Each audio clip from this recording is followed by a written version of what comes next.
Hello, it's Ren Presents time. I'm your host, Ren, and today I want to save Brie Larson. I want to give her some good advice. So, we're about 2 weeks away from the launch of Captain Marvel. It looks like a Marvel movie. You know, it's a lot of flash, a lot of hubbub and to-do, which is the usual mark of a Marvel movie. But it seems the way this film is marketed has caused a lot of distress all over the place. Brie's been out doing the press circuit, and she's been doing a lot of talking, and people around the internet and on Twitter have been doing a lot of reacting. Some of it probably is a little much. You know, I'm a white guy, Brie. Let's get that straight from the beginning. But regardless of what you might think, I'm not stupid. I know you didn't say, I don't want any white men to interview me, because a couple weeks later your overlords at Disney made you do just that to clarify your statements. I know you didn't say you don't want any white men coming to your theater and seeing your film. I know a lot of what's been said is sort of a caustic take on what you've implied. For the third time, I don't hate white dudes. If we refer to Shakespeare, if you say something 3 times, you mean exactly the opposite of what you said. Quote from Hamlet, "Methinks the lady doth protest too much." So if you have to say 3 times you don't hate white dudes, guess what? Guess what? I'm a writer, I write books. And a lot of the books that I sell to, I'm a little insignificant fly, so most of my books are direct sales at conventions and shows and whatnot. And a lot of my books I sell are to young ladies, 20-ish, around there, who are sci-fi fans. And imagine if I had gotten up and said, I'm sick of all the young white women reading my books. I'd probably get castigated if anyone was paying attention. But unfortunately, being in a Marvel summer blockbuster, it's not quite summer, or fall blockbuster, or spring blockbuster, you're getting a lot of attention right now. And maybe just a little bit of that went to your head, Brie. Maybe instead of saying all these things, you could just do them without saying a word and let other people talk about it.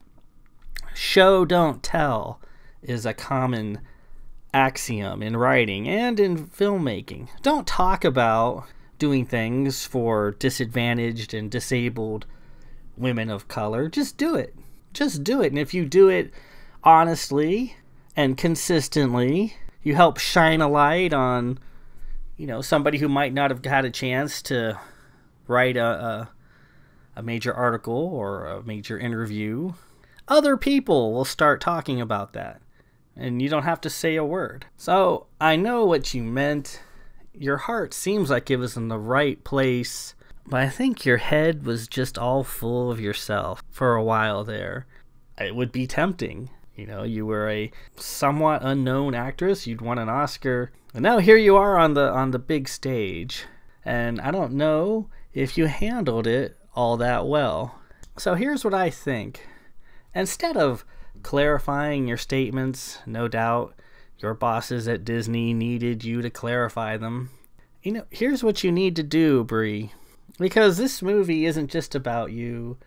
Thousands of people worked on this movie, worked hard, devoted a part of their lives to bringing this film to the screen. And the only mention they're ever going to get is a hardly legible name on a fast crawl. So in order to help them out, you just need to come forward and say you're sorry. Say, look, I realize my actions may have been construed in a way that hurt some people, that rub people the wrong way. And I'm sorry if that's how things looked, and I'm sorry if that's how I was presented. That's not what I meant. I was actually trying to do some good. And I didn't mean to come across as badly as I did. I'm sorry I never said I didn't want any white men showing up to my movie. I never said I didn't want any white men interviewing me. I just wanted to shine a light on somebody who maybe couldn't get a light shown on them any other way. I just wanted to help out, do what I could. And if my actions and my words sounded harsh and they sounded ugly, I apologize. And even though you might think, I shouldn't have to apologize for this. Why do I have to apologize? I don't think I did anything wrong.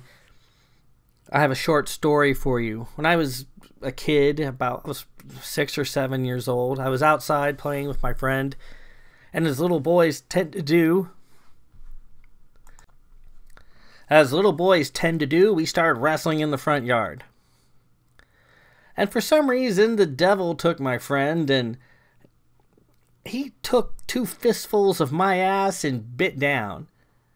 And he bit through my jeans, through my tighties, right into my ass. I scream in pain. He lets me go. And then I run home in a tiff. Mom checks my ass, and there's a fully delineated set of human teeth marks on my ass. Blood has been drawn. So she readies to take me to the doctor to see if any medical action needs to be taken.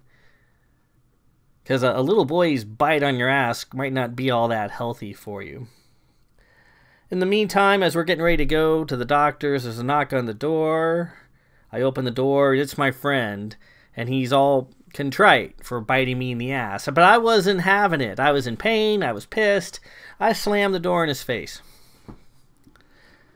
My father sees this. And guess what?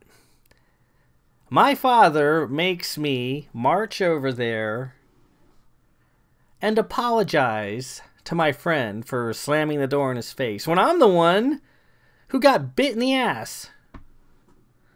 Sometimes, in order to clear the air, sometimes in order to make peace and appease all parties involved, you just have to suck it up and say you're sorry, even if you didn't really think you did anything. To this day, I don't think I did anything, but I had to do it. Let's speak no more of this. Let's move forward. If you are, in fact, the toughest character in the MCU, if you, in fact, are going to take down Thanos all by yourself, Brie, maybe you should do that. There are virtues becoming a superhero other than strength and courage. Courtesy and tact are just a few of them. And perhaps a heartfelt, non-coerced apology would work wonders. White men are capable of feeling the whole gamut of human emotions. White men feel happy. White men feel joy. They feel giddy.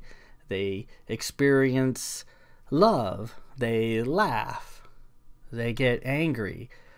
They get spiteful. The whole 9 yards. So let's see how powerful you really are, Brie. Let's see if you have the balls to say you're sorry. This is Ren Presents. I'm your host, Ren. I'm not going to hold my breath, but I hope reason wins out in the end.